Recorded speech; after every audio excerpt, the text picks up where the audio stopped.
As outras plataformas, nós seguimos aqui agora falando sobre o Banco Master, porque mais de 150 mil credores do banco, por meio do Fundo Garantidor de Crédito, vão começar a receber esses benefícios. E aí tem muita gente já na expectativa, pagamento em cota única, inclusive, né, Manu?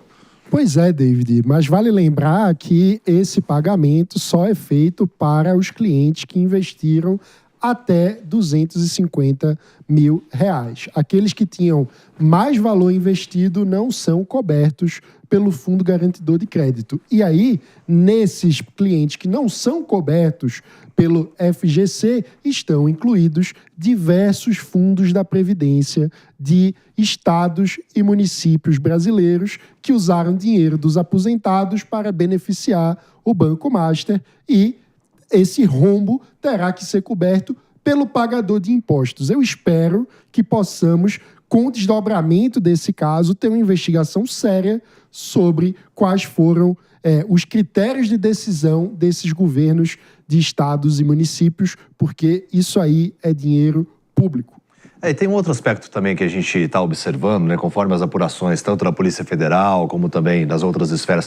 Na verdade, a Polícia Federal foi afastada das investigações, né, que a gente já trouxe aqui no Morning Show. Mas tem outras esferas sendo investigadas, como, por exemplo, os influenciadores que queriam ali denegrir o Banco Central e, dessa forma, favorecer o Banco Master. Mas, de acordo com as informações, o Banco Master não comprovou 251 mil contratos de consignados com o INSS. A instituição bloqueou cerca de 2 bilhões de empréstimos consignados de aposentados e pensionistas com o Master. E agora fica a questão de que forma que o banco vai comprovar esses contratos, porque não tem a origem ali. De onde vieram esses contratos de Dias Peixoto? Isso só o tempo vai dizer. Pergunta aí vale 12 bilhões de dólares, de reais. E se deixarem essa pergunta aí, ela não vai ser nem respondida, porque eu não vejo o interesse de várias áreas, de várias situações aí em perguntas capciosas como essa, né? Muito nós falamos sobre a situação absurda da CPI, não da CPI, mas da CPMI do INSS, mas dos desvios. E aqui nós precisamos entender a fraude bancária, né? O ministro Fernando Haddad até colocou, pode se tratar da maior fraude bancária da história do Brasil, que isso aí também está intimamente ligado à questão de aposentados, isso também está ativamente ligado àquele consignado clássico, que muitas vezes vem de uma pressão sobre uma população mais idosa. Então, são várias situações que esse escândalo do Banco Master pode desvendar. E é um escândalo que nós, como sociedade civil, não podemos nos esquecer, porque vai envolve já autoridades, figuras, um trânsito absurdo de Daniel Worcário em relação a círculos e circuitos de poder dentro do nosso país. Então, isso abre uma urgência para algo que nós falamos no início deste programa, que é o compliance. E o que é o compliance? Compliance é basicamente umas regrinhas que você tem que ter para não deixar ter uma confusão do público e do privado. O compliance são métodos para dar um reforço ético às relações públicas também, as relações que se tem nessa esfera. E isso não está em voga no Brasil. Nós precisamos lembrar que o Banco Master foi financiador de diversas eventos aí pelo mundo, não só pelo Brasil, em relação a autoridades públicas, em relação a autoridades brasileiras que se mantinha esse nível de proximidade. Então, ele abre uma caixa de Pandora que nós não podemos fechar até o momento que nós tenhamos entendido a dimensão desse tipo de caso na questão política brasileira. Não aprendemos com a Odebrecht, vamos ver se a gente aprende agora com o Banco Master. E a gente, claro, né, segue acompanhando cada desdobramento que vai surgindo também, a gente vai se impressionando cada vez mais em torno desse tema. Inclusive, eu deixo aqui o convite para você também contribuir com a gente no nosso diálogo aqui diário do Morning Show, deixando sua mensagem no chat do YouTube e até mesmo like para que você sempre possa também receber as notificações, as atualizações do Morning Show, para que você sempre participe com a gente, o espaço é democrático. Estamos de volta para o pessoal que nos acompanha pelo rádio. Nós estamos repercutindo aqui que o Banco Master agora sofre uma nova sanção. Também o Fundo Garantidor de Crédito vai garantir para aqueles investidores de até R$250 mil o ressarcimento em cota única, mas tem muita gente ainda no prejuízo, inclusive instituições, tanto das prefeituras como também do governo, INSS, aqueles investimentos que foram feitos em torno do banco. Matheus Tolentino. a cada dia uma polêmica diferente do Banco Master, né? E aí, a quem interessa fazer defesa do Banco Master? A gente sabe que hoje esse processo corre sob sigilo. Não entendemos até agora o porquê que esse processo está na mão de um ministro do Supremo Tribunal Federal, porque o que foi dito é que havia uma conversa de um deputado envolvido. O porquê corre sob sigilo? Ministro esse que pegou um jatinho e viajou com um advogado, também do caso do Banco Master. Então ainda terão muitos desdobramentos e eu acho que muita água vai passar por esse rio. Houve até explicações, né? Mas, de fato, tem muitos aspectos que a gente precisa observar em relação a esse caso, né? No que tange a volta do processo, a vinda do processo para o Supremo Tribunal Federal, a lógica deles é uma lógica de foro estendido. No Brasil, nós temos um problema hoje que o foro ele pode ser estendido sobre qualquer circunstância, praticamente. No tempo recente, tanto casos correlacionados ao 8 de janeiro, como questões políticas que estão acontecendo, o foro está sendo estendido.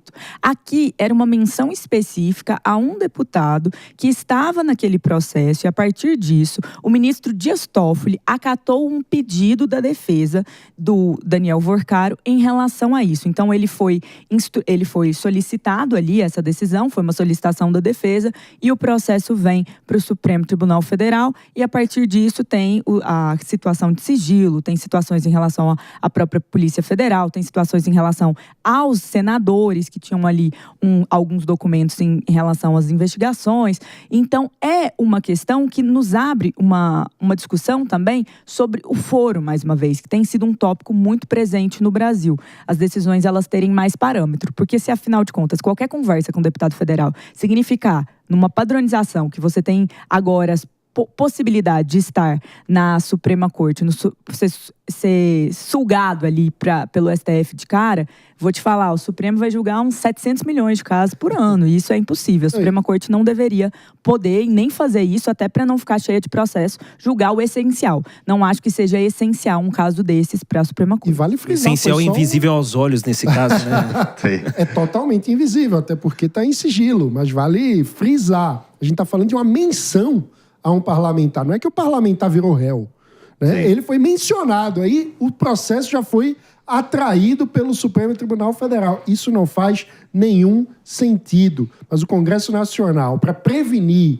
que situações esdrúxulas como essa voltem a acontecer, devia, por fim, ao foro privilegiado. Acabar com o foro privilegiado é uma coisa que o Brasil urge em relação a várias situações. Mas, minha gente, o Brasil é o país dos pequenos privilégios. Vocês acham mesmo que isso vai acontecer? E a prova tá aí, que a nossa classe política, tanto dos três poderes, não importa o poder, nenhum desses poderes está imune ao que? Ao corporativismo, ao patrimonialismo, que você tanto diz com a questão da questão de compliance, que é justamente, né, não usar o poder público ao seu favor, e não me parece que é o que está acontecendo. A gente está vendo o poder, que é o poder judiciário, que deveria defender a população, né, no seu órgão máximo, deixar a gente aí de mãos atadas. Eu torço muito para que se faça justiça. Posso estar sendo idealista, mas lembrando aqui que esses casos já são corriqueiros. Antes mesmo da Lava Jato, mencionada aqui pela Jéssica, teve a Operação Castelo de Areia, que também foi anulada pelo Judiciário. Ou seja, essa operação do Banco Master corre o risco de nem sequer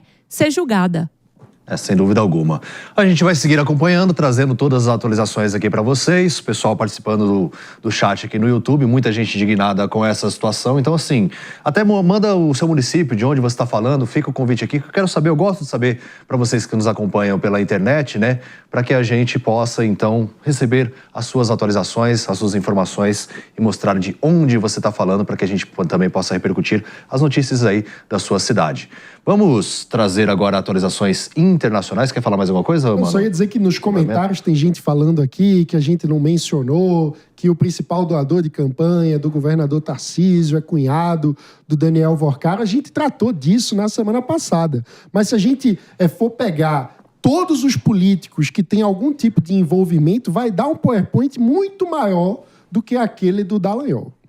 Aí mais uma vez a história nos sentando PowerPoint. Mas não só políticos, mas autoridades no geral que parecem estar no entorno desse escândalo. Então é uma situação que não é um lado ou outro. Eu acho que o brasileiro tem que superar a fase de um lado ou outro. A gente tem que entender que o problema é sistemático. É o Capitão Nascimento lá naquele filme falando que qual que é o problema? O problema é o sistema.